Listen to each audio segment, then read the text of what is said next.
company send us another 3D printer? Yes, this one is from Bambu Labs, the new kid in town. They sent me the Bambu Lab X1 series combo to take a look at. People are definitely talking about these at Murph quite a bit as well. Carrying handles on the case, the UPS person appreciated that, and so do I, because I'm gonna have to set this on the ground, pull it out. Oh, does this have that multi-filament system on it too? The more 3D printers I review, the more companies send them to me. It's like I'm becoming a 3D printer review channel. I know people have commented that. Well, I saw someone comment like, Ben, why don't you build things? It's like, I've been working on a really long-term pinball programming project for Spooky. It's actually been a year now, and well, yeah, it is kind of my day job. Because in the past, remember when I did the show, I was making a show, and I was getting paid to build things on the show. Then after I stopped doing that, I was quote-unquote semi-retired for a few years. And now I'm like, okay, now I'm gonna, I still do like my controllers for disabilities, but I spend about 4 days a week on Unity C# programming for pinball. I'm probably gonna do another machine after this one too, so. Okay, so this is the X1. They also have a lower end model called the P1P. That one is kind of similar in the same price range as that Creality K1 I recently reviewed. Yeah, the materials are really nice. It's all the panels are glass. This feels like aluminum. Yeah, it is aluminum. When it does the filament purge to start a print, it does it in the back of the printer, and then it actually comes out like this poop chute, so to speak. And then you can go into a printer litter box.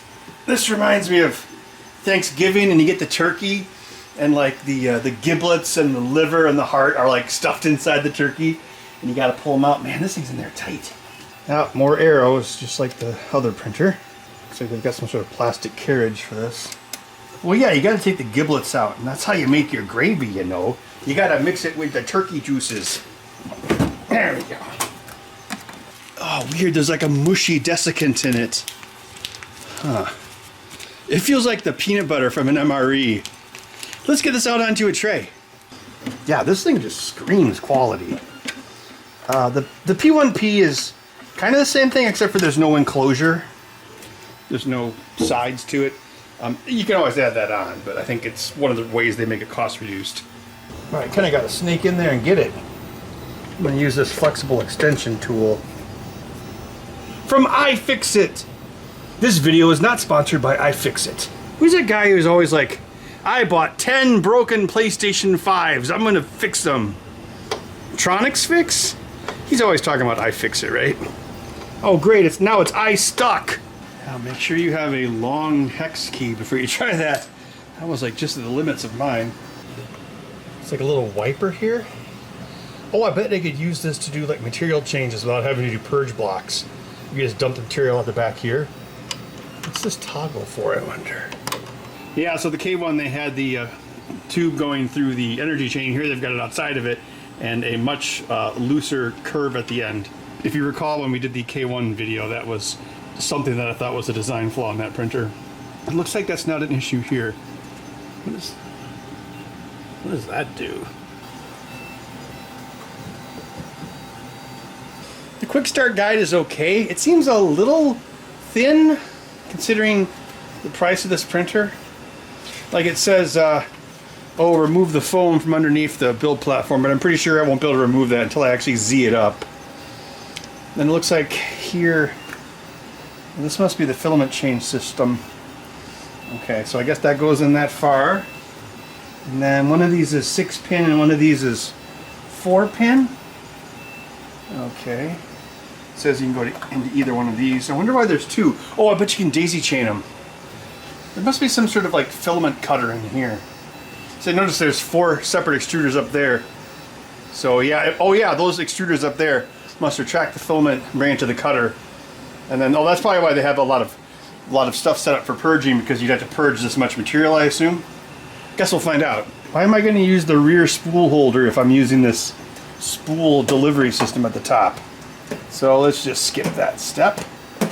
Oh, there's even more screws. These ones hold the bed in place. PLA plate. So there's 2 other plates they included. Cool plate. Okay. I found a panel in the back with this inside of it. Is it a charcoal filter? Possibly. Oh yeah, it probably is. They have like a closed loop air system and they have to run the fumes through the charcoal filter to absorb the fumes.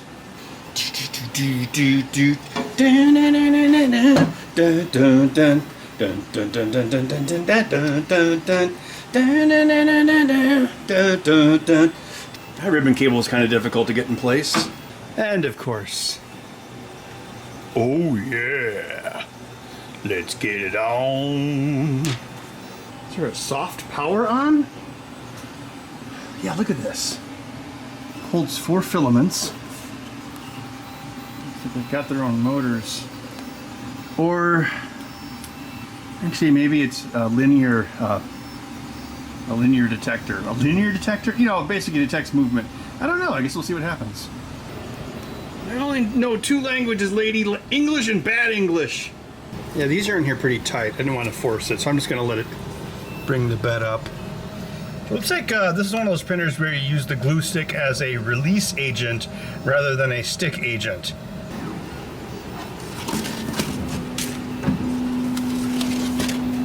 Oh, wow, those are long pieces.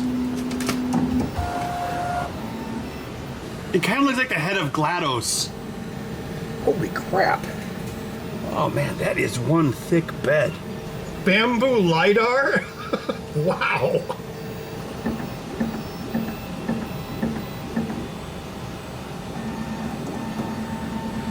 Is LiDAR a portmanteau or an acronym? It's like, it was like laser infrared distance and ranging, is that right? Leave a comment below. It's making a bunch of different oscillating sounds, so I wonder if that's input shaping. Light detection and ranging. So, it's kind of like a portmanteau and an acronym. Like modem or motel, but not scuba. Whoa, look at that rod. It looks like, that's weird. It's like some sort of black carbon. I've never seen one like that before in a printer. There's the input shaping. Yes. Shape that input. Oh, there it goes. Oh, I should probably. Now you can't see anything. Except the fact I need a haircut. It's shaking the printer to get its resonant frequency. Nikola Tesla would be proud. Yeah, speaking of resonant frequency, I'm printing a input shaper test block on the MakerGear M2 so I can run the input shaper detection on it later. Oh yeah, carbon rods. I think I can figure out how to lubricate some rods. Delta 12-9er to ATC, we're coming in for a landing. Roger, Delta 12-9er, you are clear to land. It says I can put the filament anywhere I want.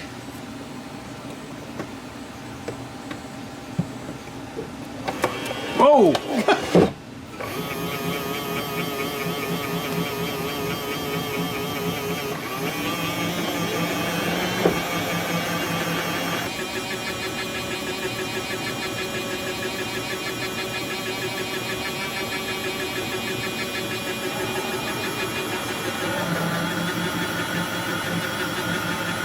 Guess is as good as mine.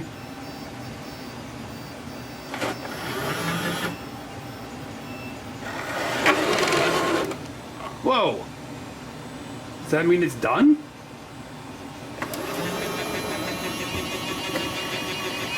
I did what it asked. I stuck it into the tube until it grabbed it, and now it's doing this.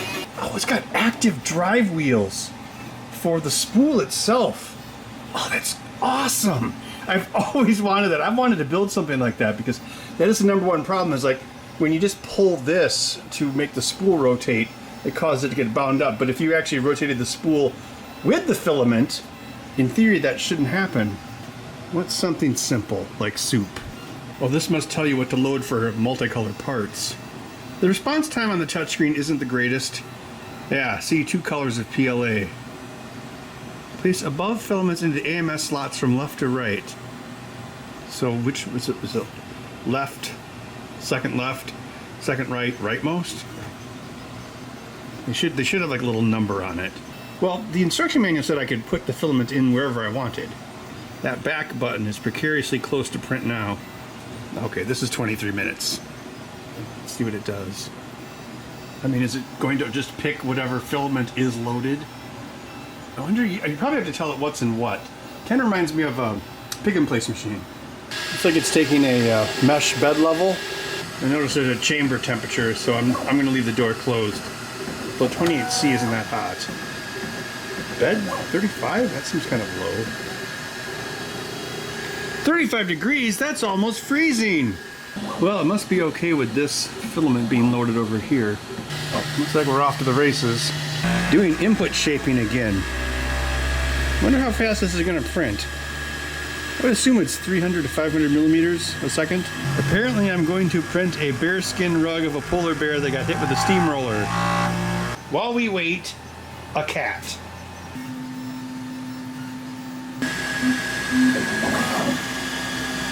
It's a weird purge section. I wonder why it's doing it this way. Oh, I bet it's using its LiDAR to look at the width of the things that it's printing out. Yeah, that must be what it's doing. Yeah, see how they're right under the LiDAR sensor? Huh.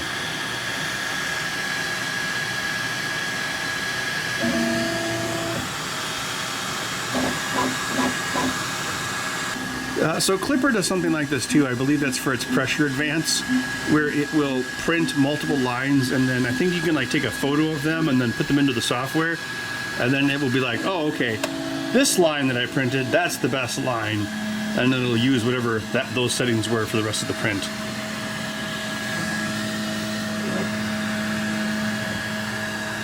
Is it going to do this again over there? No, it's just going to get started now. Yeah, notice on these lines how there's some different thicknesses. Like right here, there's some over extrusion, and then back here it's more normal extrusion. So yeah, it's calibrating itself and then using the LiDAR to actually analyze the plastic that's been laid down. That's pretty hardcore. For all that, once this thing gets past the first layer, I would expect it to cook with gas. Oh wow, that's actually etched aluminum. Very nice. Was it taking the self-test time into the estimate? Because now we're down to 15 minutes. It's kind of like how a third of your flight is just taxiing on the runway. Or 90% of your flight if you're an O'Hare.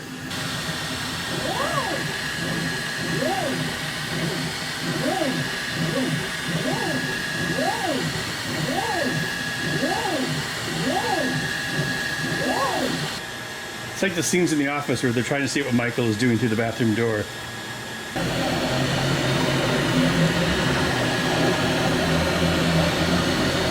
And now we're up to speed. I need to look up how fast this printer can go. This doesn't seem, I mean, this seems like it might be like 150 to 200 millimeters a second. It's pretty straight lines here, so I wonder if this print is a little conservative with its speed. That's interesting, it takes it in chunks. I wonder if inside of this there's like some slack. Bambu printer! Look what you did!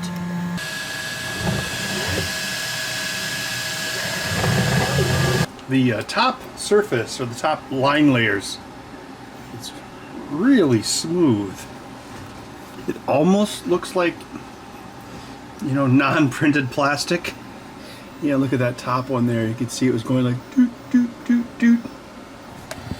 So yeah, this is glue stick as release agent. It's like a crime scene. Dun dun dun dun dun. Ch ch ch boom boom. Dun dun dun dun dun dun. Very consistent bottom layer. You can see the lines. Almost seems like it should be a little bit more compressed. Well, I mean, obviously we have these fine detail of numbers. Oh, gee, it's in millimeters? I would have never guessed. But yeah, the actual like top surface, because usually the top surface of a print is the part that looks the worst. It does seem like 23 minutes total to print. This is kind of a long time. Again, like a third of that was the calibration. I wonder if it does it has to do that every time, or if it's only if you tell it to do that only every time. Because it's a bit like input shaping. It's not like the resonant frequency of your printer is going to change overnight. This is the cup of a carpenter. There's a little bit of an air gap. C9 has a gap on the sides. I did some more reading on the AMS system. So yeah, there's a hub in the back here. So it brings all four of the filaments to a hub, and then it can advance them. Only one of them advances into the center of the hub, and that's what comes out the back of the unit. And apparently it does do an active drive when it reverses it. So these front spinning wheels actually do drive in reverse. So that was that reverse motion we saw. So a negative, apparently you're not supposed to use cardboard spools in this. Now I consider that a negative because I try to get cardboard spool filament whenever I can, because the truth of life is random plastics like these aren't that recyclable. A lot of them just get piled up, and personally from an environmental level I want to use cardboard. So they said cardboard spools can be a problem in this. I'm going to give it a shot anyway because most of my filament is on cardboard spools. One of the most recyclable things in the world. It and aluminum cans.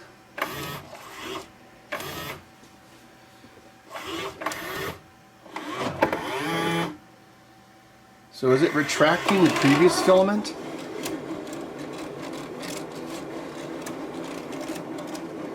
Seems like it's working.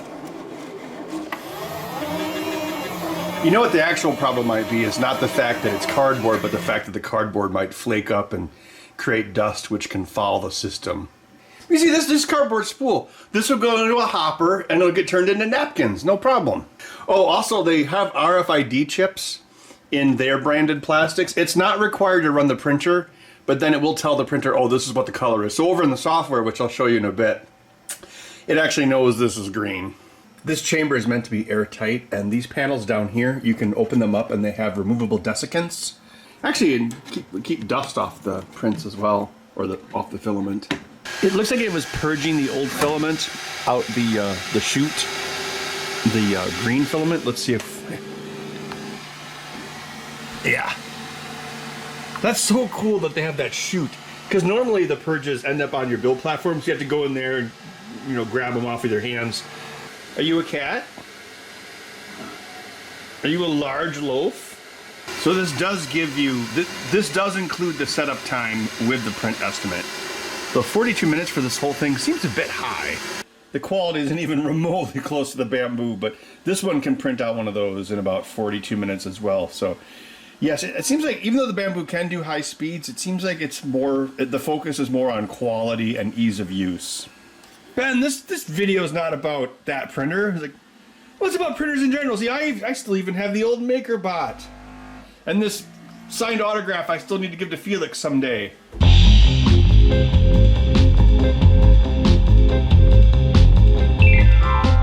Okay, here is the Bambu software. It looks like it's based off of Prusa Slicer, which itself is open source. This would be the user view, like that. Analog shaft. Yeah, this is a good one. Okay, over here, does the printer know that I have another spool loaded? Doesn't seem to. So how, it's got a 1 here. That was the PLA basic. It must have detected that with the RFID. What do I do it with this? Oh, there we go, number 2. All right, so let's take this one and get rid of it. Oh yeah, so if you're like, oh, I've got 4 of these loaded, this is what I'm going to use. Apparently this can actually, if one of the spools runs out, it can actually go to the next spool and continue on. So that is a great feature. Like between that and like the Slack that I was introducing, like I think that could be a killer app. Okay, so I manually added a second spool here. Already desynchronize. Yeah, do a resynchronize. Okay, so even though it's loaded filament automatically on slot 2, there's no RFID chip, so it hasn't populated that in the list. So I think right here it should say filament present unknown instead of having to add it manually. And then you would say, okay, tell the system what it is. So it's generic PLA. Now it should appear over here, change filament. And of course it's off the bottom of the screen. Sorry, I still got these weird 1610 monitors that I've had for like 15 years. The Pro Dells. What is it, bud? You are whiny. I don't think it's, how do you change the color? It just randomly picks, oh, here we go. Randomly picks a color. I wonder how you do multicolor stuff on this. I wonder if it's like the old days where you actually have just basically you create two models and you mix them together. There's also really cool stuff I saw at Murph. Like people will use multicolor printers to create like plastic lithographs where they'll put really thin layers of colors together and create like really amazing artwork. I think you need extra software for that though. Okay, so let's see. Quality, layer height. Is this like a strength? Oh, come on. Let's just turn on advanced. Wall loops too. That seems kind of low. I usually go like 4 to 3. Infill pattern. Oh, there's quite a few. Oh, there's different patterns for the top and the bottom. Do we have cubic? Oh, there's cubic. Okay, that's what we want. Internal solid infill pattern. Okay. Yeah, that makes sense because that would be different from the. I've never seen it described as the sparse infill pattern before. 15% should be good. So I did look it up. I think this printer, it can go up to like 500 millimeters a second, but the default out of the box, like what they recommend, is 250. And that's not the fastest printer, but I think the goal with this printer is like insane accuracy and all those LiDAR things. I did print one small thing last night with the first filament that I loaded, and let's see. So is there an overall speed? Other outer wall, travel speed 500, acceleration. Yeah, is there just like a global? I guess there isn't. Maybe if I turn off advanced. Oh, I don't even get a speed option without that. This menu selection is radically different than the standard Sprusa software. Sprusa? It's made of trees. The standard Prusa software. Prime tower, well, we don't need that. Well, yeah, wait, would this even make a prime tower? Because it's got that chute in the back. I am a skirt guy. I don't like brims. Oh, actually, we do need support for this. So how is the support generated? Must be, support. Oh, yeah, so this works like Prusa does. Of course it does. Looks like it's already guessed it pretty well right there. Let's see, sphere, fill. Okay, how do I do it? Do I have to slice to see it? Well, that's way too aggressive. I want you to paint me like one of your French models. Your French STLs. Let's see. Let's get rid of that red because it's distracting. So let's try to paint it. Oh, Bud is like in a mood this morning. Actually, now he's not used to me working in the basement in the mornings because I spend most of my time upstairs programming these days. So Bud's like, what are you doing down here? I'm going to be needy and whiny. Oh, look over here. Type of support, normal, auto. So we want normal, manual. It's like, it's just kind of annoying because, like, yeah, you have all these 3D printer programs. Most of them are based off Cura or Prusa Slicer. I think Super Slicer is also based off Prusa Slicer. And they're all slightly different, but they're different enough to kind of annoy you. See, I still like to use Simplify 3D, even though the new version wasn't that great. Okay, this should be fine. It's probably overkill, but whatever. Yeah, so let's see how it's got these different layers at the top. Okay, yeah, so it's got all the same features as, well, of course it has the same features as Prusa Slicer because it is Prusa Slicer. Bruce Wayne, why are you dressed up like Batman? That's because he is Batman! Was. Oh, I can't wait for Dune 2. You know he's got to say the line, right? He's in it, he's the Emperor. The spice must flow. I also went and saw Oppenheimer, and he also does indeed say the line, but probably not in a scene that you'd expect him to. That definitely subverted my expectations. All right, let's see. Print plate. Filament to AMS slots. Oh, is this if you can't connect to the printer? Shouldn't there be a question mark at the end? Also, why does it think it's going to go into slot A? What? Oh, it's a mouse over? Click to select AMS slot manually. Okay, so yeah, I think this should be better. It's connected to the printer. It knows that I've loaded a filament into spool 2, even if it doesn't have enough RFID chip. So there should be like grayed out, like there should be grayed out boxes for the ones that aren't loaded, and like it should say currently loaded unknown filament, no RFID chip. You've mechanically loaded a generic filament in slot 2, so tell me that you've done that. Like the fact that you won't tell me because it doesn't have an RFID chip, that makes me nervous. So you have to click on this and then hit this. I'm just kind of like a UI nut. Especially when there's all the different UIs, and don't even get me started on point of sale kiosks. All right, there are unknown filaments. See, it knows there's filaments in there. So why? Yes, it is definitely an unknown filament, but I know what it is. External spool? Oh, that must be the one that goes on the back. I didn't even bother loading that one. Like, this is weird. It looks like everything's like at 45-degree angles. Actually, that's kind of like, what was it called? Pronter face? Pronto face. Oh, that's right. There's a camera in there. Let's turn that on. Wow. Yeah, see, it hits that thing. I think that arm in the back that flops back and forth, that's actually just to like help filament fall down the chute. So it's kind of like a big brush or like a stick. Like it's like a stick shaking out cobwebs. I just realized something with these feet. I thought they were meant to fit inside this frame here, which they did nicely, but then I realized, no, they're supposed to sit on top of this glass. It was easier to film because I could film right through here. I guess you can still see it, kind of. This is weird. I restarted the print because there was an issue, so I forgot to remove the LiDAR strip from the last print, so I stopped the print, and I restarted using the control panel, and now it's using green again? It's not using the filament I specified. What the heck? Okay, it's running now. It looks like printing these strips is an option. Although I guess when you're starting a new filament, it probably isn't a bad idea.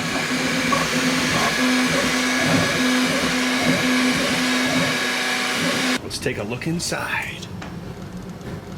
Oh. Well, that came off pretty easy.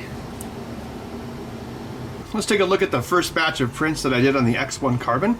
This is using their included basic PLA. It's one of my standard caps that I use for my single-handed controllers. Let's do an interface test. I'm sure it will fit. What a shock, it fits perfectly. All right, let's look at it in more detail. I'm gonna zoom in on the action. Where's my flashlight? Yeah, the print quality is really, really good. Very, very consistent lines. The first layer is quite perfect. On the model, there's a little bit of a brain fart. Is it a chamfer or a fillet? Well, anyway, you can almost kind of see it on the end there, because the bottom of this is ever so slightly tapered. And the underhangs on these notches look great. Yeah, maybe right there, that might be a layer start. I think it actually might be starting the layers inside the print, which is smart. The only thing that might look like a negative is the bottom looks slightly under extruded.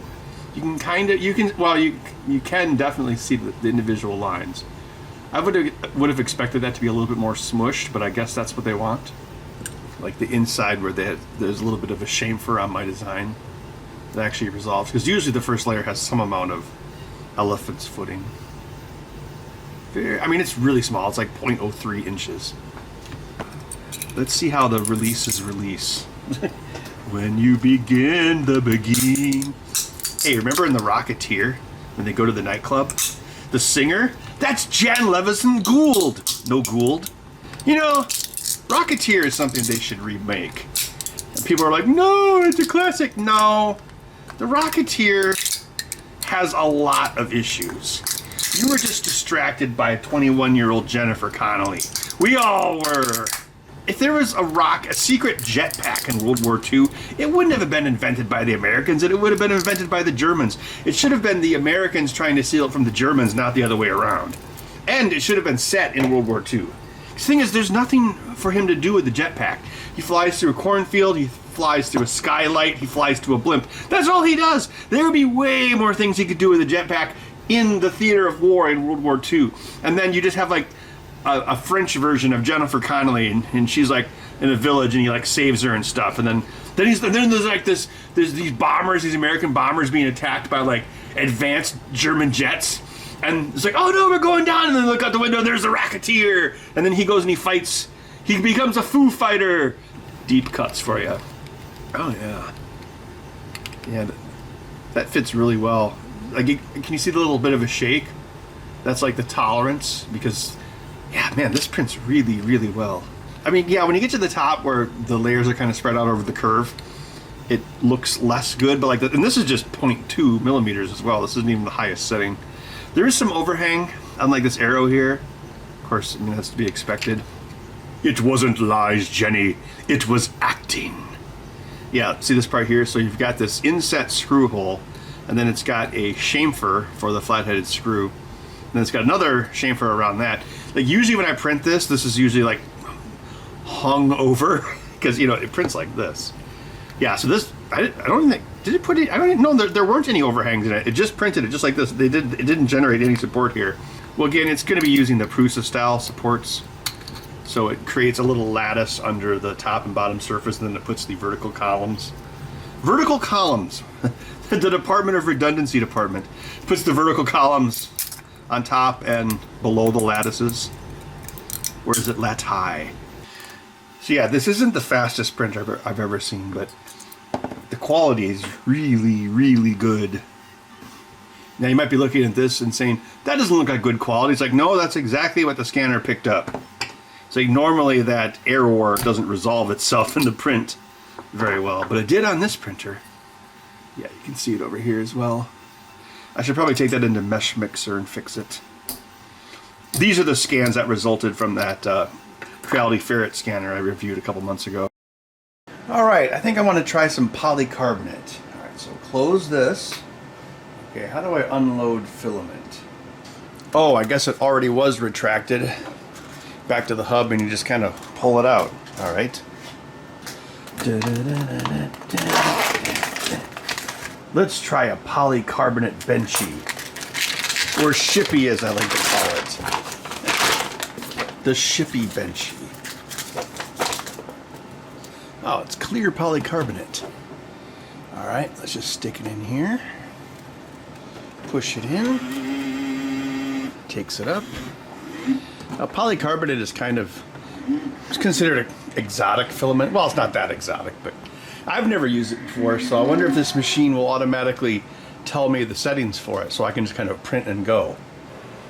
All right, it's been identified by the RFID tag, so let's go over to the computer. Okay, so over here, slot 4, Bambu PC. Okay. Right-click on this, tell it we want to use slot 4. It's weird that it's not labeled down here. Why doesn't it say Bambu PC? Oh, look, it made it transparent. It's cool plate is not suggested for use with printing filament Bambu PC. If you still want to do this print job, please set this filament's bed temperature to a number that is not 0. Wait, is the cool plate not heated? Why is all the information on Reddit? Seems like everything's on Reddit. Okay, you have to click this. Okay. Filament, cooling. I wonder if I should not do this without having the engineering plate. Because apparently they do have different types of plates. Like there's a textured PEI plate, for instance. Okay, Bambu PC. Alright, so if I change this to PLA Basic, do not save the changes. Oh, I guess it does. The cool plate is 35 degrees Celsius. So I guess that's not that cool. So if I go back to this, it says it wants it to be the engineering plate. 100 degrees? Gosh, that's pretty warm. Oh, what's the worst that can happen? Ha ha ha ha ha ha ha. Alright, so print plate. So this is something I noticed. Like, we said that it's polycarbonate, and it's going to pick... well, we clicked on the model. We said, oh, it's, you know, the polycarbonate. Then you go to hit print. And so it's already automatically selected the polycarbonate slot. But if you are using a non-chipped filament, you have to actually click here and manually select a different filament. Let's do the automatic flow control since we're changing it. All right, let's give it a shot. Wow, I can watch it print on my screen instead of having to turn my chair around 180 degrees. It'd be cool if on Halloween, if they had like a jump scare pop up and like scare you.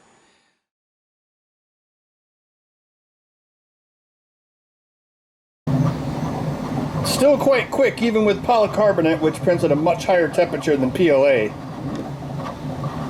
At these temperatures, having a completely enclosed build platform is going to benefit you because it's going to keep the part from warping.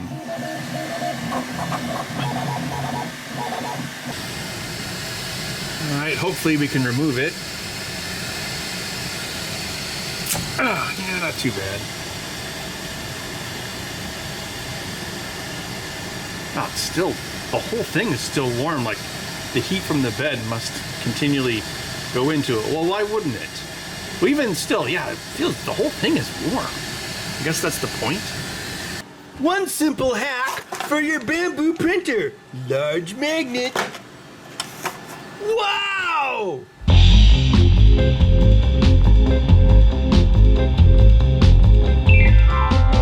Yeah, these are really nice prints. You know what I should do? What is that thing? That game badge, the one that has the Bud game on it. Maybe like for an experiment for this printer, I should like design like a really nice looking case for that. It would be like one of my little portables. Imagine how good this would look at 0.1. I guess it would probably just look like a piece of molded plastic.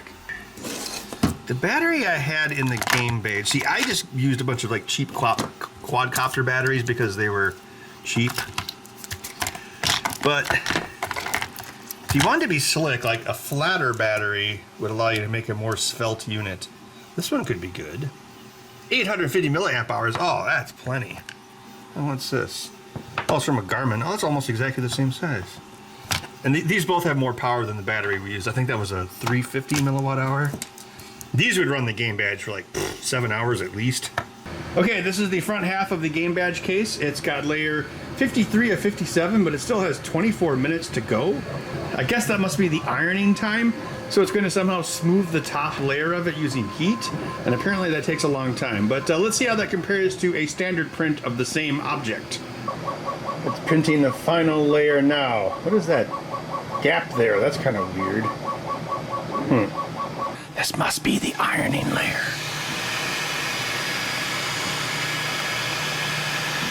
I should probably keep the door closed during this. Looks like it's just doing a raster pass with the tip of the hot end. All right, here's a bunch of different various prints of that game badge case.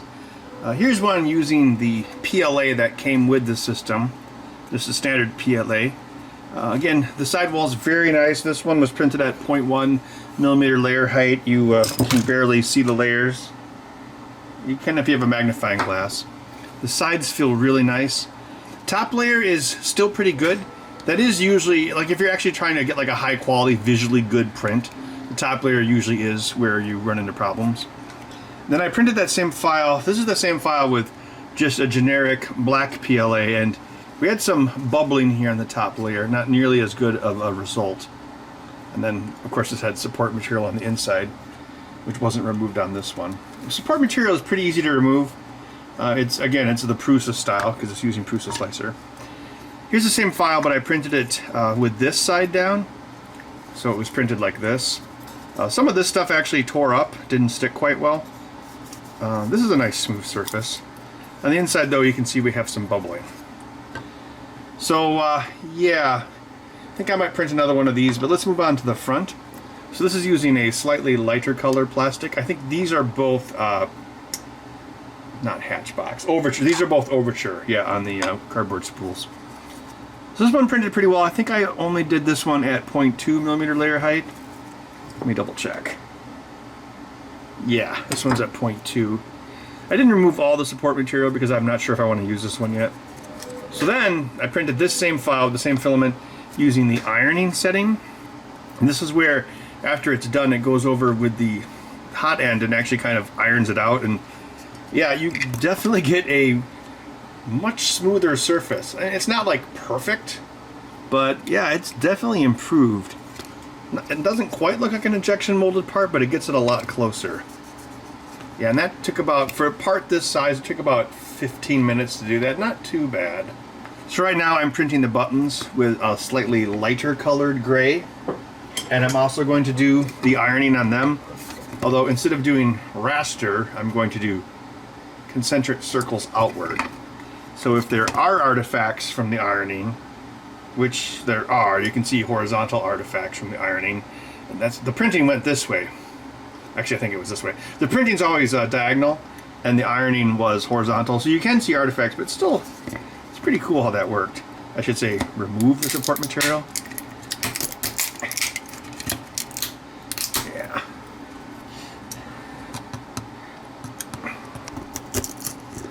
I should have all the pieces I need now.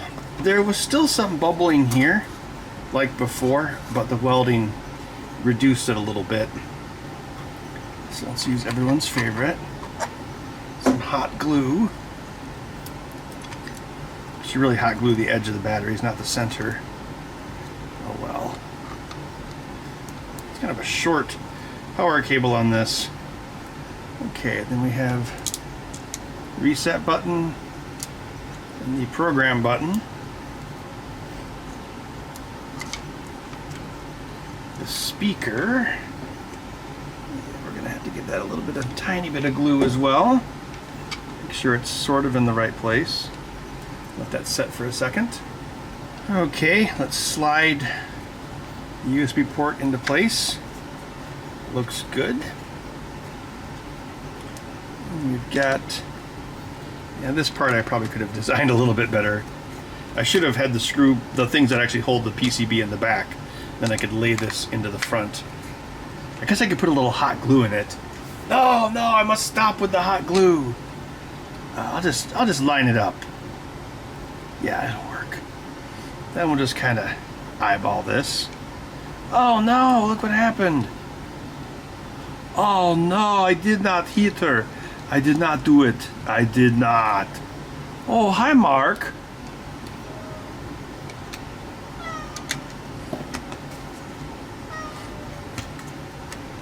Yeah, what are these? Are 3/8. Might be a little bit too long. I should have quarters of those. Size 2 screws. Don't need a lot. Yeah, this looks like a quarter. That's the cup of a carpenter. Oh, I need to drill that hole out a little bit bigger. Yeah, you want the entry half of the screw mounts to be free and clear so the threads don't grab. So you want it to move freely. That way you know it's only grabbing onto the threads on the other side. Let's see, reset, program. Cool, that way you can go program, reset, to program it. This one is a little bit longer because it goes through the PCB. Yeah, it doesn't quite reach. I'm gonna have to get like a 1/2 inch. I don't have any black screws that are 1/2 inch long. That sounds like a job for Nipix. There we go. That could be a commercial. Honey, we've got to cut this chain link fence. Sounds like a job for Nipix. I didn't really realize it until I built a case, but the screen is not exactly centered. It's about 1.5 millimeters to the left. And I'm going to adjust this case again. I'm going to move the speaker to the front. I mean, since we don't have that lanyard here, so we can use the adhesive ring on the speaker and put it right there. I think that's pretty much where it is on the Game Boy. And then the speaker has a felt front, so I'm just going to expose it to the world. Who cares? I should have called it the Game Badger. I mean, I live in Wisconsin, for crying out loud. Although it's kind of lame how everything in Wisconsin is like, ooh, it's Badger. What am I going to call my plumbing company? I know! Badger Plumbing! Wow. What am I going to call my rug cleaning service? I know! Badger Rugs! I think someone in Wisconsin should open a check advance payday loan, and they could call it Badger Money, and then when you don't pay it back, they badger you to pay it back. Yeah. Wow, Badger Payday Loans. Are you called that because it's Wisconsin? Go Badgers? No. We call it Badger Payday Loans because if you don't pay, we're going to badger you till you do pay. And by badger, we mean break your kneecaps. Oh, fun fact with Fusion 360, if you want to import DXF files, create a 2D file like this and center your object on the 0, position of the page, because that is where it will import in Fusion 360. That should, well, we can always adjust it later. So yeah, so if I take this, let me save that, and I'm going to delete the other layers just temporarily. You've got me begging you for mercy. Why don't you believe me? You got me begging. We should line that up with the speaker. Oh, wait, I can't move the DXF after I import it. So I'm going to have to go back a step. There's a farm in the south of France where Mrs. Buckley grows peas. And they're the best peas you've ever seen. Speaking of seeing things, I can barely see where this is centered. Yeah, that looks pretty close. Should be able to sink this into the case.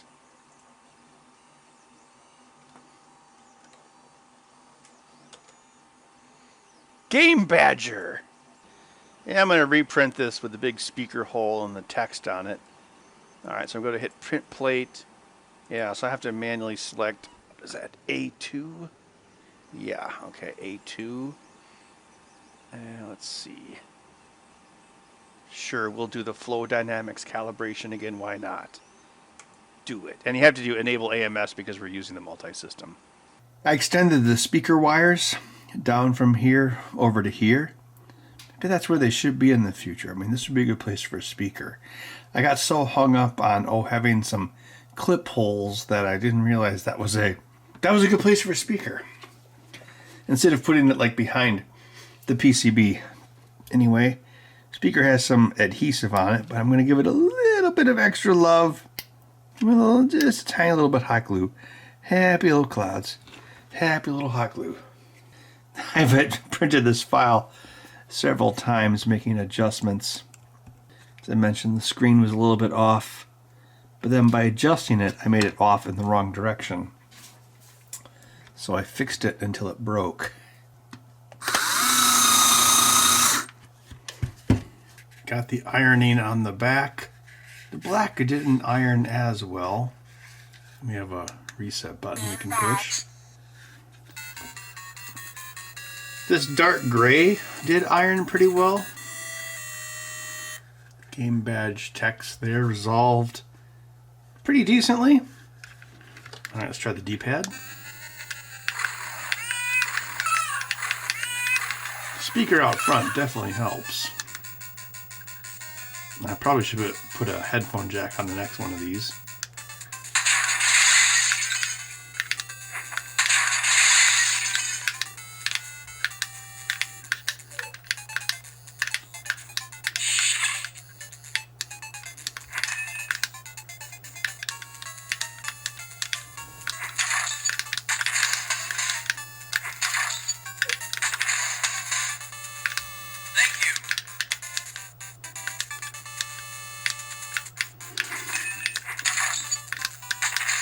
Tack switch D-pads are never going to be as good as carbon film D-pads just because there's a lot more throw and pressure you have to apply to it. Oh, there's a robot there. Let's get this guy. What's that, bud? You want to play the video game based off your life? Oh, my life. What's the matter, Michael? The pressures of my modern office have caused me to go into a depression. Isn't that just a fancy word for feeling really bummed out? See, even if they take the office away from us and put it on some service nobody has, we can still share it and recite it as part of our oral tradition.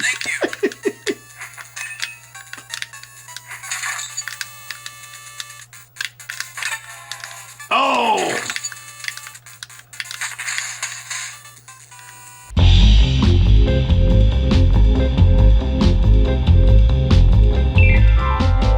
Dual-sided textured PEI plate for Bambu Lab. Double-sided, one side's smooth and one side's got a texture. Wow. Oh, get it today, free delivery Monday. Well, you wouldn't even notice the difference because, the magic of editing. It's Sunday morning, the doorbell rang at like 6 a.m. and the plate arrived. Wow, it looks like the outside of a space station. Yeah, so it's smooth on one side and PEI on the other. Let's see if it fits in the machine. Okay, this is the PEI bed. It fit pretty well. Not perfectly, but whatever. As long as the door closes. Yeah, okay. So I've noticed when this thing Z's, it does a pressure push, kind of like the Anycubic. So yeah, the surface of the material probably doesn't really matter. So if this is thicker or thinner, it shouldn't matter. The nozzle should be able to detect it. Let's give it a try. Before I print it, I'm going to reselect bed leveling since the bed has changed. Hopefully this works out okay. So this printer is pretty easy to use, and there's a lot of automatic settings and things done for you, but at the same time, it's like, I wish I had a better idea of what it was doing. Like if it was like less automatic. I mean, there are probably ways to make it more manual. I just feel like sometimes it's like, okay, well, if I tell it to do a mesh bed level on this print, does it mean it's going to store that Z data for the next print?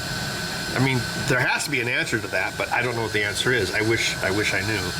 Okay, is it gonna like put the strips down for the LiDAR extrusion calibration? Great.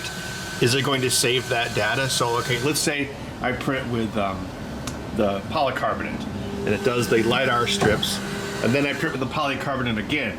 Can it just use the existing data from the last print without having to do the strips again? Like, why would it change? So those are the questions I'd like to know. If you know the answer, I guess I could probably just email the company as well because they said they'd answer any questions. But yeah, because the setup time on this printer is a significant chunk of the actual total print time. So I would like to know that it's worth it.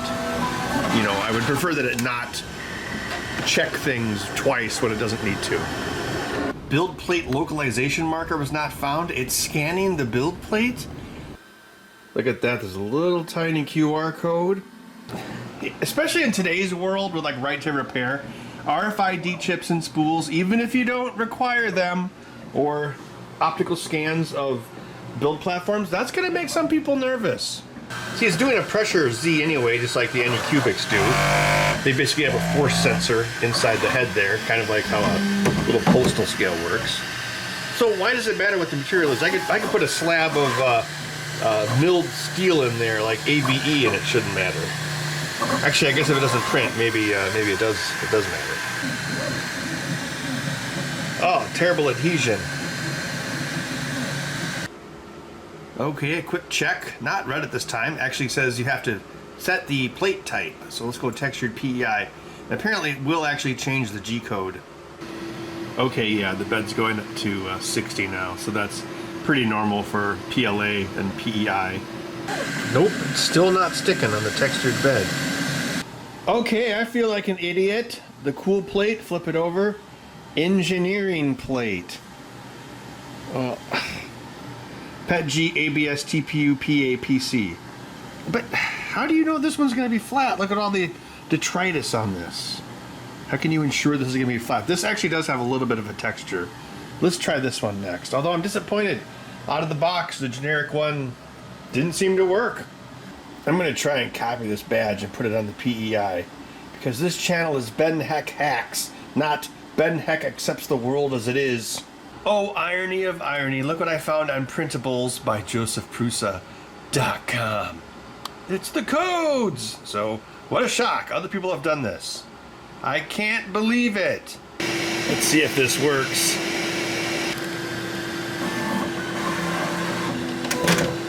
Well, a different message at least.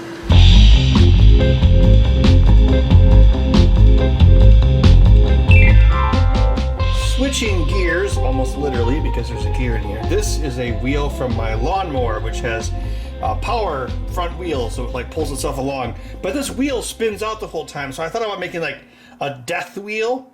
I think it might just barely fit on this print. It would be kind of like snowshoes, except for grass. So like a polycarbonate thing that clamps on the outside of it with big honking teeth. Yeah, Mad Max lawnmower, here we come. Bud is excited for the death wheel, aren't you, Bud?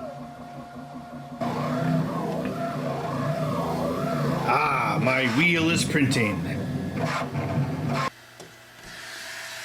Holy cow, it's massive. Look, went right up to the edge of the build plate. I'm actually surprised it printed it. It's so close. It's really warm inside. Actually, it didn't make too big of a dent. The polycarbonate spool, I think it said 200 grams. So I could print like 4 of these. Actually, almost 5. Oh no, are my measurements off? I put put a little bit of tolerance on it. I guess maybe not enough. What the heck is this error? Front cover of tool head fell off? Please mount it back. Fell off. Oh, this is a magnetic snap-on. See? So this is what came loose. That's odd. Yeah, it was kind of ajar before. Okay, it looks like it's back in place now. What did it bump into? I'm confused. The back portion of the bed on the engineering plate side, it looks like the tool head is scraped off this surface. Why would it do that? Is it... Because the other side was doing that as well. Everything's flat. Ah, yes. Look at those amazing grass tires. It's like snow tires, but for grass. I did think about making them spiky, but I didn't want them to tear up my lawn either. Oh, there's totally enough clearance. Let's give it a try. Deactivating safety features. Safety features deactivated.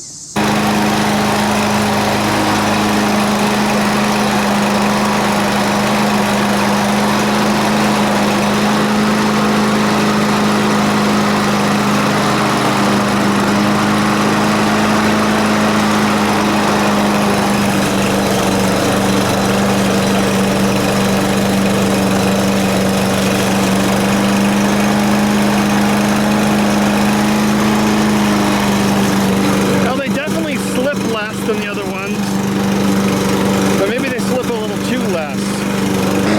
Okay, let's try it under its own power. I'm just going to try to hold on loosely, but don't let go.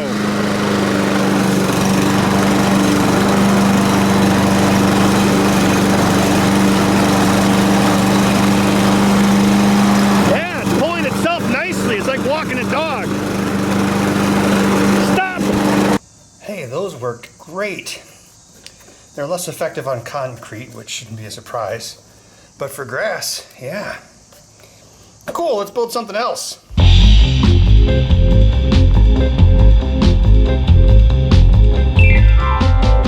going to swap out the polycarbonate now that I've made my wheels. I still need to actually use those wheels in the backyard, but I'm filming this like the second to last week of August 2023. During this huge heat wave, so yeah, haven't really been in the mood to like mow.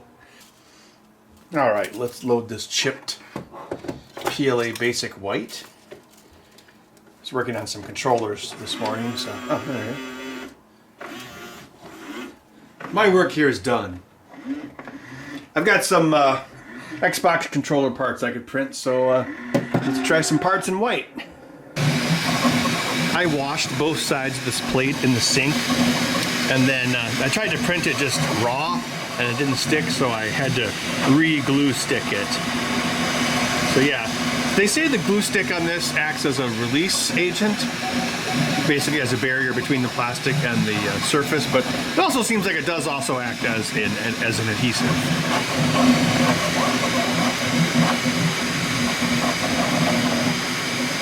This is very much a multi-week review. I just haven't had enough time to do one big review in one chunk of time. So I'm doing it piecemeal. All right, here's some stock PLA. Again, this is the filament that they sent me. Okay, now it's sticking really well. I don't necessarily care for like how it does the purge in the back. So it's like you have to like reach in the back and pull that purge off for next time. Whereas the calibration stuff is all in the front. It's like they have all these automatic features, but then sometimes it also feels like you have to do more manual things. When we built things on the Ben Heck show, a lot of the times we would deliberately make everything out of white material because it's easier to photograph. Although sometimes it's like too blown out. This is pretty good print quality. The first layer is super smooth. These are rear secondary triggers, so it's this in the cap. It's the player. So the right, in this case, the right analog stick is duplicated down there. That's what that's used for. So this one has support, obviously. I haven't tried the tree support. There's automatic tree support where instead of like building scaffolding, it makes like these fractal looking trees. Fractal looking trees, that's very redundant thing to say. It looks more like what you'd see on a resin printer. I thought about, well, it would work better for like larger openings. That removed pretty well. What was, I think it was the, which printer was it that was using, oh, I think it was one of the Anycubics, where Anycubic started using Prusa Slicer, which again, this is based on. But I was having a real hard time, like the overhangs, or the supports to the overhangs were sticking way too well. But this one seems pretty good. There's a little bit of overhang there, which is to be expected, although it shouldn't really, I mean, it's a pretty small hole. A little bit of a zip there at the top. Support material going to the screw hole. It's probably fine. Some things, it'll try to put support material into places where you'll have a hard time digging it out, so generally I try to avoid putting it in there. It's like a little bit of it got in. There it goes. Pretty clean part. I know the parts that I print aren't very interesting. However, I've printed them many, hundreds and hundreds of times, so I have a lot to compare to. Like, they're good baselines for me. Like, this is a good baseline for intricate detail with support and overhang. Actually, I think I'll print a few more of these since I need them. And the white PLA is nice and bright white. Remember that hyper PLA we had on the Creality K1? That was a little waxier. I want to take a look at this piece that I did. So this is for my single-handed PlayStation 4 controllers. So I had a couple prints. I don't know which. I think these might have been from the Flash Forgery, which has a lot of ringing in it. So I tried the same thing on the Bambu. It's a large flat surface. Let's see how well that removes. Pop it off like an ice cube tray. Now this is just with quote-unquote generic PLA. Now, if you recall, when I was looking at the Creality K1, the K1 is obviously Creality's response to the Bambu. And that printer didn't do as well at high speeds with non-hyper PLA filament. So this isn't the Bambu filament, but did a pretty good job. Oh, there's some lifting here. Look at that. It lifted off the bed a little bit there. Oh, that's quite a bit of lifting there. And the part's still usable, but probably because those bridges aren't fully formed. There's a gap. Kind of strange how that resolved. The Bambu printer, it is very nice. It does some things extremely well. However, I'm not going to say it's perfect. I mean, there are some things about it that I think are worse than other printers, especially like it has that insane setup. Like, oh, it's doing all these things to calibrate, and yet you can still have some printing issues. And the print time on something like this isn't really that. I mean, I can do this one on my 150 millimeter printers in about an hour and 6 minutes, since this was 54 minutes. Yeah, so it's definitely not meant to be about being the fastest printer. It's more about high quality. Although, yeah, sometimes I've run into more than one first layer issues. I would say most of the problems I've had with this printer so far are first layer issues. And I do every so often I'll do the bed calibration, but you shouldn't have to do that every time. You should only have to do that when you swap the bed around, like if I flip the plate over or if I put in a different plate. So far I'm going to say the biggest drawback or flaw I've seen with this printer is the plate and the first layer issues, and the fact that I still haven't gotten it to even work with PEI. I printed another part that I needed. I did the flow calibration this time. See how each one of the lines is different? So this is a piece that has a lot of supports, and also has to fit inside something else. So let's see how the supports remove.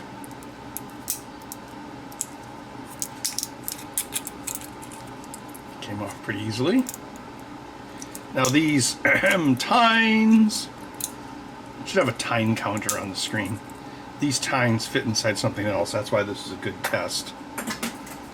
Kind of weird that they did that. Well, I did paint on supports. Still printed pretty well. Pretty good. What do they call that when you print in midair? Let's see if it fits without any modifications. So that goes in there. And then these go in the side. Oh, forgot my analog cap. Right.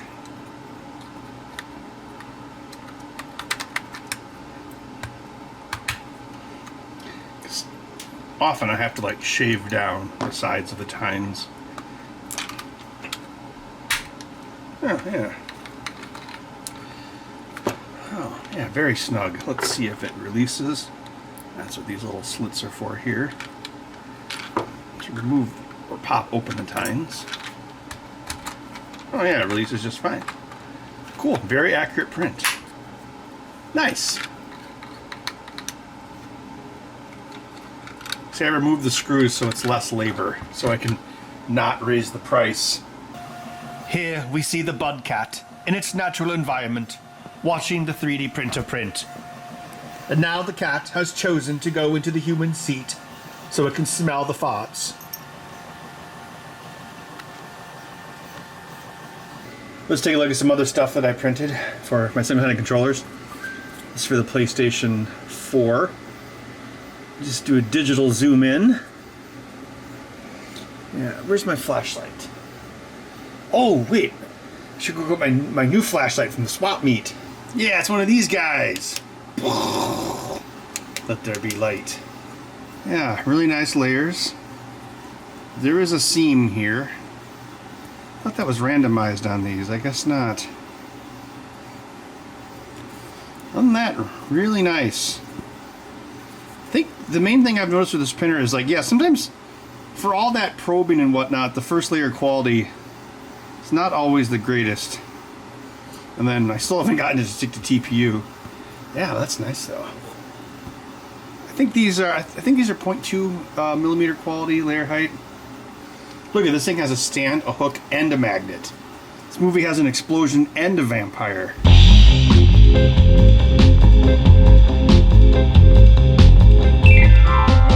There's a mess in the corner here from Bud getting at the plant's water. This is the plant from a very early episode of the Ben Heck Show where we made the automatic plant rotator. The plant has grown quite a bit since then. There were 3 stalks. Thanks to Bud, there's only 1 left. But this plant is kind of like too tall. So I was thinking it'd be cool if I could make a thing to like keep it centered. So I was thinking we could do it with 3D printers. I need to get the profile of this pot. So I am going to do a life hack. I guess I'm literally hacking it, aren't I? That's probably far enough. Got this piece of paper with a bubble level taped to the top of it. There we go. We have to make sure it's level because we're going to use this to model the pot in space. So if we draw this into Fusion, then we do a revolve. We want to make sure that it's actually accurate.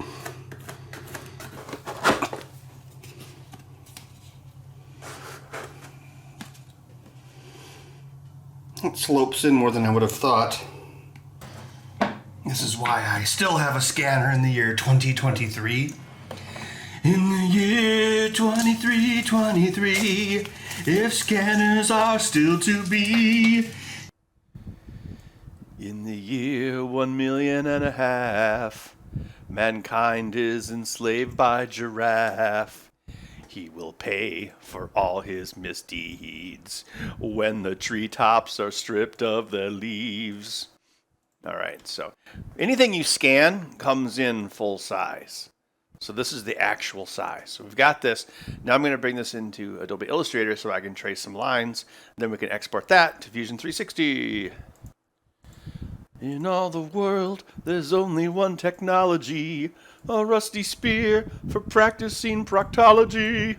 Oh yeah, they brought that show back. I haven't seen it because I don't have Hulu. I don't have like all these services. I don't know. It's just too much, you know? It's too much money. Wait, do I think I have Netflix? I can't remember. If I do, I should probably cancel it because I'm not watching anything. I mean, I've got Amazon Prime, but that doesn't count. Just a straight line. Okay. I'm going to select those and hit Control J. That'll close it, make it one thing. Let me get the dimensions. I'm going to get the dimensions. I'll do it from like I'll do it from like this inner lip here. He may look like a watery wimp, when in fact he's a bloodthirsty shrimp. All right, the diameter was 13.5, so that means it's going to be 6.75 to be half of that. All right, let's go back over here. Grab that. Come back over here. So that was this lip, right about there. At least with Illustrator, when you export a DXF from Illustrator and take it into Fusion, the upper left corner of the file will become the 0, point.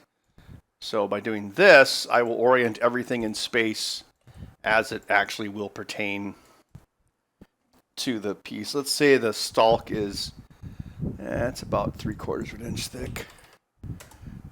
All right, export as. All right, so let's do the front. Let's go into DXF. And of course, they want me to load it off of the web. And to that, I say, no. You can take your cloud and shove it up your cloud. Oh no, it's upside down. Yeah, for sometimes it comes in upside down. I'm not sure why. It's probably the face on which I applied it. If I would have applied it to the rear, it probably would have been okay. Whatever. All right, so let's go in here. So this is the profile of the plastic. So I'm going to go into Edit Sketch, and let's do. Are we in America units? Yeah, let's do an 03 tolerance layer, and then let's make the actual thickness of what we're going to build. So that was 03. Let's go. It doesn't have to be that. Yeah, let's go 1/4 inch just to. Yeah, that's fine. So we can take. So if we want to represent the pot, so let's take that. Let's go to revolve. Now, since we made it centered based off the diameter, we can actually just hit this and boom, there is a representation of our lid or our edge. So let's get rid of this pointless torus. It's kind of like if you have a car that you don't need, it's a pointless torus. I'll be here all week, try the veal. All right, so we want the same axis, but we only want to go probably about 10 degrees, maybe not even that. And then we're going to go symmetrical, so it goes from the center. So it's 10 degrees in both directions. So now we put 5, that'll be 10 degrees total. That's probably big enough. All right, let's hit OK. I got a new Menards song. Spend all your money, spend all your money, spend all your money at Menards. Hi there, are you a homeowner? Yeah? Well, you're going to spend all your money at Menards. We've got everything you need to spend every weekend fixing your house. Oh, honey, I never knew owning a home would involve so much digging. That's what they all say. Well, come on down to Menards. Leave a comment below how Bud needs a friend. Blah, blah, blah. Yeah. Believe me, I've heard it from many of my friends. They're like, I think you need another cat. It's like, ugh. And this is going to, well, not the total length of the dowel, but this is where the dowel will be. Is it a dowel or a rod? Which would make it a Roddy McDowell. Nothing but net, 3 points. Let's see, all the dowels at Menards are in English units. Right. So the angle, see, this tells us everything we need to know because we have the center point, we have the ring, we have this. So what I'm going to do is, actually, I guess, this will figure it out for us. So we go 90 degrees away from that. And so if it's a 1/4 inch, we probably need at least 1/2 inch on each side. Maybe go 0.3. So then I'm going to take that, make sure that's locked to 90 degrees here. So we type 90, hit return. That locks that to 90 degrees. Then my computer thinks about it. So I have a 1st gen Threadripper, which means Windows 11 is going to turn this into e-waste. That should be a song. It'd be like, wait, I've already proposed this, right? Like remaking the Brave Little Toaster, but about e-waste. And Apple would be like, oh, we're going to sue to stop this. We hate this. Here at Apple, we care about the environment. That's why we make phones that people only keep for 2 years. We're actually really a fashion company disguised as a technology company. Don't tell anyone, especially not iJustine. Hey, speaking of iJustine, if you want to laugh, there was a Tommy Wiseau YouTube show made like, I don't know, 10 years ago. I think it was made by Machinima. And it was called the Tommy Wish Show. And he's in it, and, he acts like himself. Anyway, iJustine was a guest star on it once. It's kind of crazy. I didn't really understand the whole thing with iPhones until I saw an iJustine video, and she was treating her iPhone like she was buying jewelry, and I'm like, oh, I get it now. Also, does this make sense? Yeah, so I don't know, what do we do? Maybe probably at least, really you only need 3, but so I'll do 6. I guess this means I have to go to Menards today. I actually don't go there that much, unless I'm doing like a project or something. Yeah, the vet was like, oh, you should really feed your cat less. It's like, well, got a question for you. Which one of us works from home with a needy orange cat and has to hear them whine if they don't get as much food as they want? Oh, right, that's me. So let's do something similar. Let's take this. Let's finish the sketch. Finish him. Revolve. Axes. Again, let's do 5 symmetrical. Another thing is we have to make this ring so it can come apart. Because if we slip it down over the top of the plant, we might kill the plant or break something. I mean, it's an old, frail plant. There we go. Then if we do 5 of those, they should... Yay, the power of math. One thing you have to worry about when you're putting a bunch of things on the plate is see how the extrusions kind of spill over because they have like a base for their scaffolding. So you have to make sure you don't have any collisions with extrusions and then other parts. I'm not quite to the part where I do my overview of the printer, but I will say this thing isn't as fast as I thought it was going to be. Again, I'm just using the recommended settings. But compared to something like a Voron, this isn't the fastest printer on the market. It's more about quality and, of course, the AMS system. One thing I really like about this AMS system is that if you want to remove a filament when the machine is off or not running, of course, you just yank it out. You don't have to go into the menu or do anything because the filament's already been physically disconnected. And see the slit that I made? I can just cover it up with the parts that I printed. That is assuming they fit. I never had any doubts.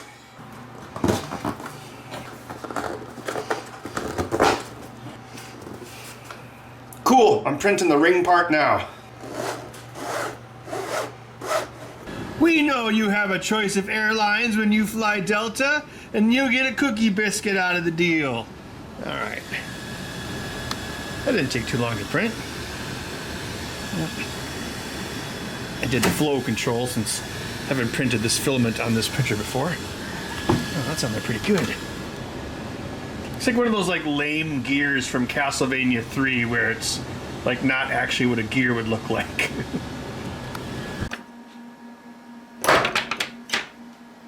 Okay, got some rods from Menards. Looks like they're all roughly going to the same height. Mostly. It's like some sort of demolition man device I'm putting on the plant. Mr. Plant, you are fined 15 credits for violation of the verbal morality code. I feel like I'm installing some sort of dystopian Philip K. Dick mind control collar on this thing. I just kind of vaguely envisioned how this part would go. I thought I had finer twine, but I guess this is the best I got. Probably would have been easier just to cut this plant and have it be short again, but I don't know anything about plants. Does that actually work? Wait a minute. I just spent like an hour cutting bushes earlier today. That is absolutely how plants work. Darn plants, you can't stop them. Kind of makes me think of Horizon Zero Dawn or the whole Younger Dryas pre-ancient civilization theory stuff. Is like, how long would it really take the planet to erase us? Probably not nearly as long as we think. And you would never know we were here. The plant's leaning to one side, so I'm going to have to double up on this side. Because, yeah, when we have equal thread around it, it won't work.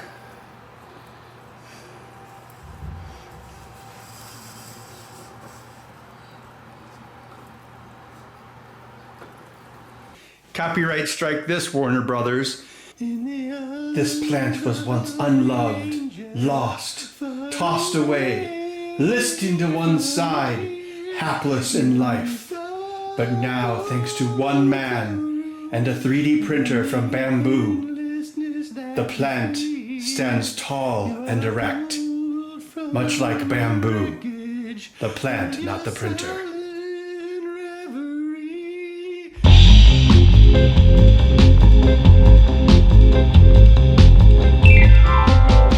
Try a double color print.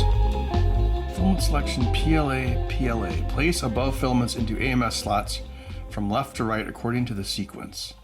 No, the main piece would be brown and the text would be dark.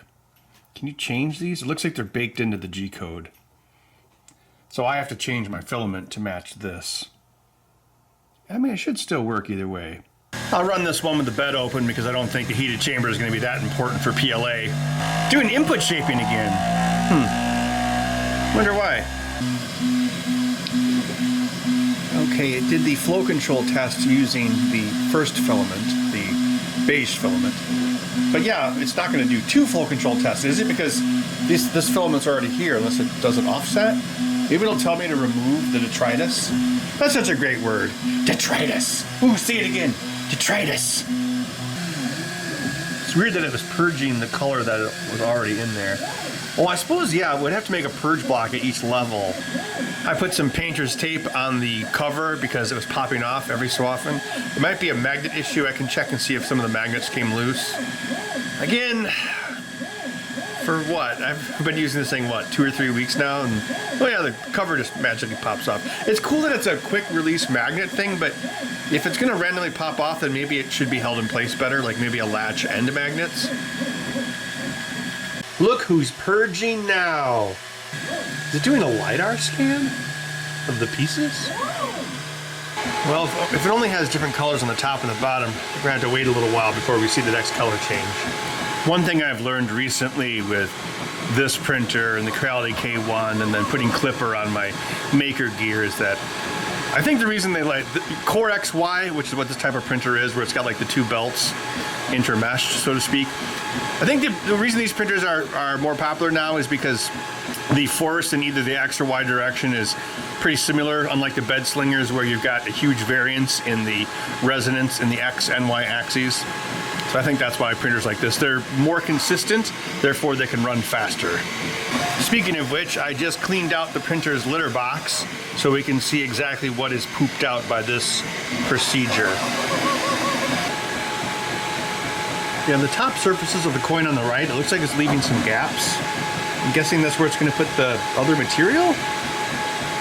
Yeah, I'm curious as to when it's actually going to do a material change. It's got to be soon though, this looks like the top of the coin. I wonder if one's up and one's down, so they both have something on either side, but they have one face up and one tails up. Yeah, it's purging it out of the poop chute. Yeah, I bet that arm was to help it fall down the chute. Ah, there's the second.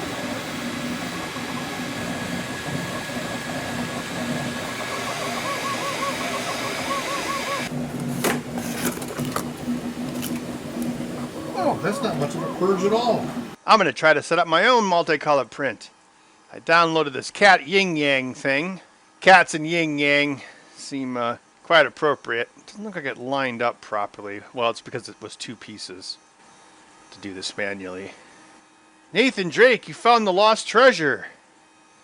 Now I'm going to climb up this wall. Blah, blah, blah, blah, blah, blah, blah. Bamboo PLA, right? Yeah, okay. And then slot 3 is a dark color. All right. Cat yin yang, very appropriate. It's like, aw, the cat is super cute and cuddly. And the next morning it's like, be quiet. Cat STL is too close to others. Well, is that because I have support enabled? I mean, is it just I mean, well, it drew the purge blocks, so it must know that I'm doing a multicolor print. Let's see what happens when I slice it. Filament change times 12. I suppose that means it's also 12 layers. 50 minutes to print. Most of it's going to be the filament change times. Oh, it tells you how much of each filament it's using. That's cool. Oh, and how much gets flushed. 0.7 meters and 0.6 meters. How come they say Pluto is like, what, 60 million kilometers away? Why don't they say it's 60 megameters away? Space would be the perfect place to use megameters. How many megameters? Because it has to be a term to express this distance in megameters. You would need to convert kilometers to megameters. Gee, I wonder how you would do that. Oh, so it's actually 5.9 gigameters away. I demand that NASA start using the term megameters. 49 minutes. I suppose it's going to be spending all of its time doing the purge blocks. Oh, there's what the purge blocks will actually look like. That purge block isn't too ridiculous. It's probably because a lot of it gets purged out the back. Okay, so this is actually slot 4. This is slot 3. Yeah, let's just do the bed leveling. All right, let's give this a shot. I know there's unknown filaments. XCOM, enemy unknown. It was aliens. It must be switching to black now. I see both colors in the poop chute. Maybe it could mix up some nice gray. Well, this actually is more of a dark gray than black. Oh, it's already done a couple layers. I just can't see them because they're dark. Neat. I think it's switching to black now. Got 28 minutes left. Here are the sparse infill layers. Purge blocks are not too bad once you got the poop chute. So the poop chute, well, I mean, you're still wasting filament, but at least it's going into the poop chute and not taking up. I mean, I've seen multicolored prints where the purge blocks are bigger than the multicolor print itself. It's closing up the top layer, so it must be getting close. Overhangs look pretty good.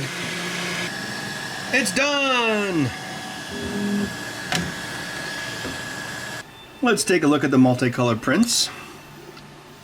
Here's the Bambu coin. Oh, it looks like it must have done ironing on these surfaces as well. Yeah, it only printed at the first couple or the first top surfaces, but yeah, it looks pretty good. I guess you could glue this together and make a coin. Yeah, I should put that in my box of stuff to give away to kids. It's a much bigger print. There's the purge block with the multiple colors. Let's see how well this removes. That's a lot of surface area. Well, at least there's no worry about it popping off during the print process.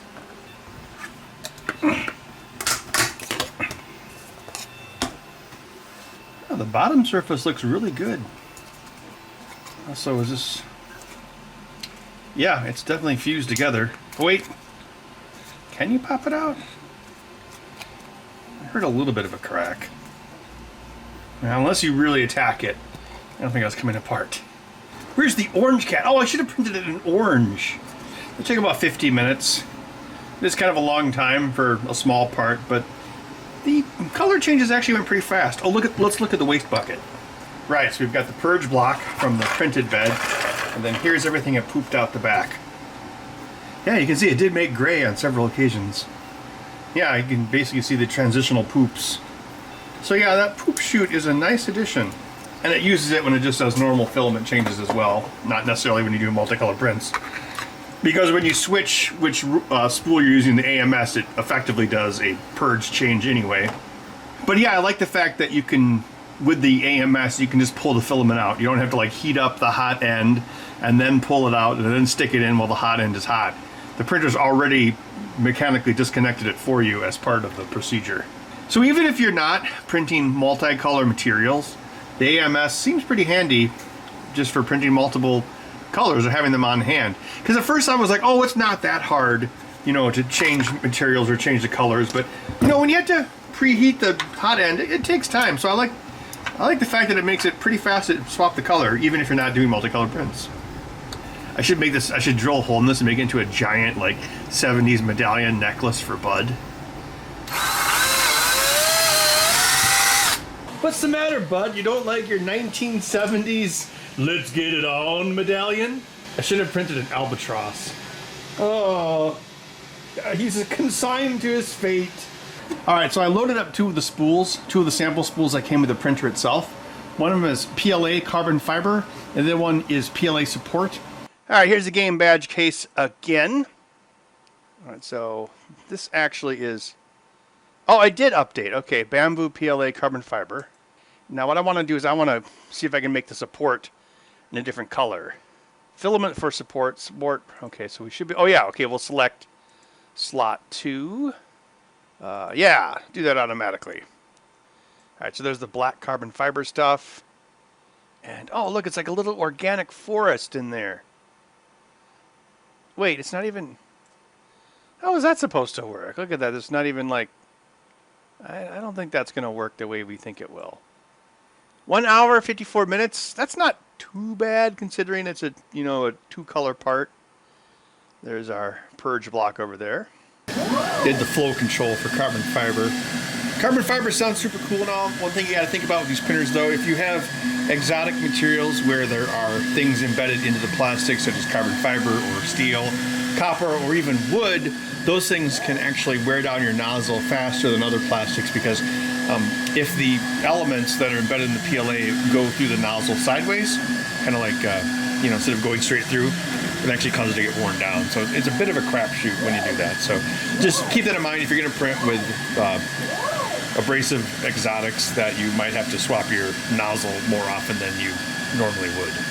That was a selling point with the old MakerBot replicators. Like, oh yeah, you could print an exotic material with the other nozzle. Actually, this printer, yeah, with the dual nozzles, you could do it without a purge block. I never tried that. I remember that they were talking about that like 11 years ago. Jean-Claude Van Damme is the universal solvent. Don't leave your seats. Stick around. Jean-Claude Van Damme is universal solvent. Stick around.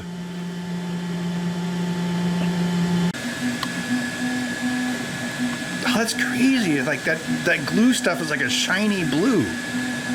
Yeah, I had to tell you that it was blue for anyone watching this on a black and white television. I googled the materials while it was printing. Actually, it's not water soluble. It's meant for use with certain filaments like carbon fiber. That way you're not actually printing the support out of carbon fiber as well, which they say might make it too hard to take the support material off. So I guess, lucky guess on my part. Well, that part stayed on the sheet. Let's see if it's true to its word.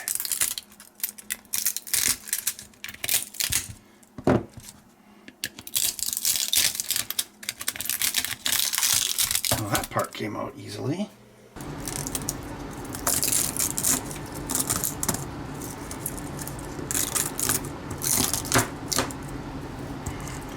Yeah, apparently this support material isn't supposed to be used with PLA. Yeah, it's still sticking in there fairly well, but once you get it, it comes off and doesn't leave any residue behind. Oh, it got into these screw holes. That's not where I want it to be. I should have painted it manually.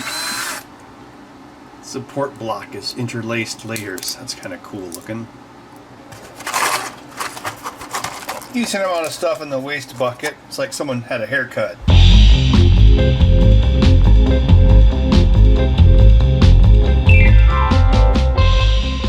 Now that I've put the Bambu Lab X1 Carbon 3D printer through many, many paces, let's talk about what I felt were the pros and the cons. Okay, starting with the pros.